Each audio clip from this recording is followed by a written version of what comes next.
All right. Well, there is a manhunt, no doubt, on for that third guy on the right. He did not blow himself up, we're told. The other two did. They were wearing a black glove to hide the fact that they were pressing down a detonator that released and blew up as soon as they let go of the pressure on that device. They're dead. The guy on the right is not. Robert Siciliano, on how we find him, that's where his cyber expertise will probably come in handy. We still don't know what happened to those who were behind the train attacks today that killed 20. We suspect that they blew themselves up as well, but it's hard to say. You're looking at all this, Robert, and thinking what? Well, certainly there is a digital trail. There's no question about it that they were communicating via multiple devices, whether it was mobile phones, desktops, laptops, whether encrypted or not.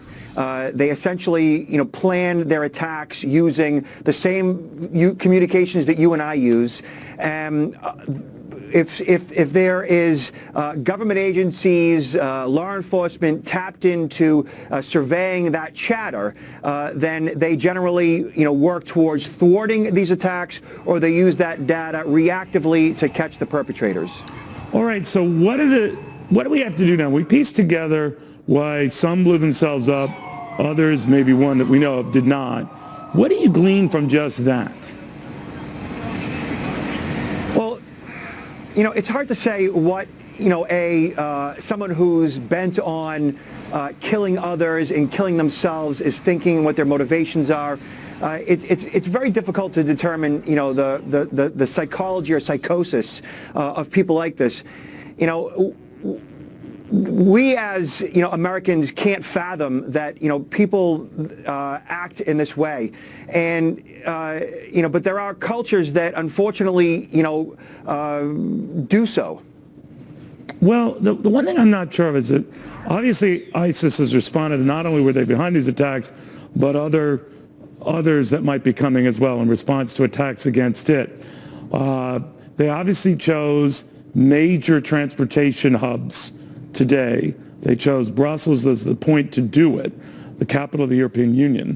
What message do you think they were trying to send, and why wasn't or couldn't there have been a better means to track them? I'm sure there was chatter to this effect, certainly after the capture last week. So, there are millions, if not billions, of devices out there, and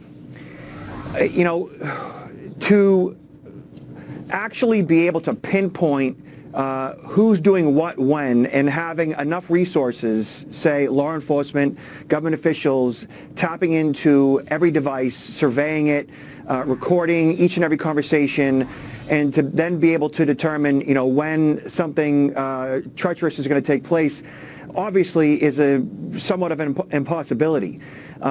I don't think we'll ever be able to completely nail down, who's up to no good and when they're going to execute their crimes. This isn't a technology issue. Fundamentally, this is a boots on the ground issue. Infiltrating criminal organizations, getting moles on the inside of these terrorist groups, so that ultimately you can, man to man determine what the next terrorist attack is going to be by either being a part of it, as an undercover, or overhearing it and reporting it to the authorities. All right.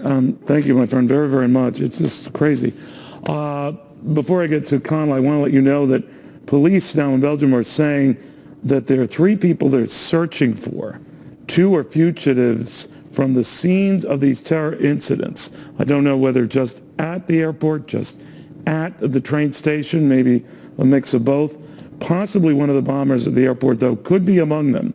And that the bomber itself might have been from the subway. We're still looking to confirm all of this, but again, fast-moving developments that not everyone who planned this attack today died.